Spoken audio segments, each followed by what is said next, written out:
इस सृष्टि में जब देवता और असुर क्षीर सागर को मथ रहे थे, तब अमृत, धन, रत्न और अद्भुत शक्तियों के साथ एक दिव्य ज्योति प्रकट हुई, जिसके उजाले से तीनों लोग चमक उठे। वही थी कामधेनु गौ माता, देवी लक्ष्मी का अंश, धर्म, पोषण और करुणा का अवतार। कामधेनु कोई साधारण गाय नहीं, वे इच्छा पूर्ति करने वाली स्वर्गीय शक्ति थी। जिसे भी अन्न चाहिए अन्न मिलता, जिसे वस्त्र, धन, यज्ञ सामग्री चाहिए तुरंत प्राप्त होता। उनका अस्तित्व तारांकन पूरी सृष्टि के पोषण तारांकन के लिए था।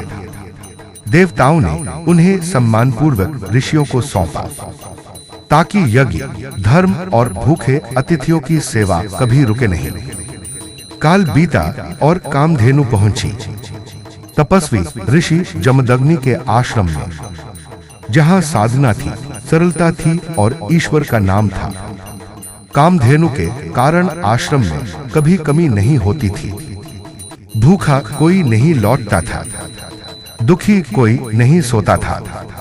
लेकिन जहां समृद्धि होती है, वहां लालच की नजर भी पहुंच ही जाती है। एक दिन सहस्र बाहु राजा कार्तवीर्य अर्जुन अपने विशाल सैन्य दल के साथ ऋषि के आश्रम आया। कामधेनु की शक्ति देखकर वह चकित रह गया और बोला, ऋषि, यह गाय मुझे दे दो, यह मेरे राज्य के लिए चाहिए। लेकिन ऋषि ने शांत स्वर में कहा, यह दिव्य गाय यज्ञ और धर्म के लिए है, राजभोग के लिए नहीं।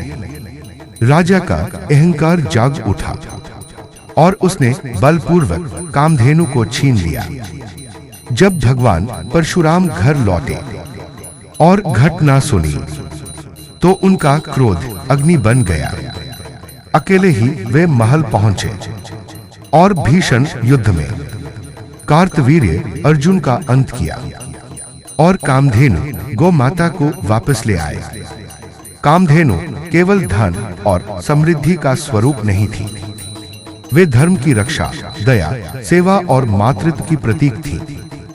उनकी कथा हमें सिखाती है, जहां धर्म है वहां समृद्धि है। लालच सफलता नहीं, विनाश लाता है। ईश्वर द्वारा दी गई शक्ति कभी पाप के लिए नहीं होती। गौ माता का अपमान सृष्टि का अपमान है। आज भी कामधेनु का स्मरण घर में शांति, संतोष, भोजन और सौभाग्य लाता है।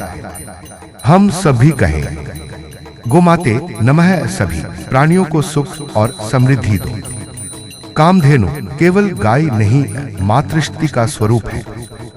गौ माता की सेवा धर्म की सेवा है। गोमाते नमः। यदि आप सभी को वीडियो अच्छी लगती है तो लाइक, सब्सक्राइब और शेयर जरूर करें। धन्यवाद।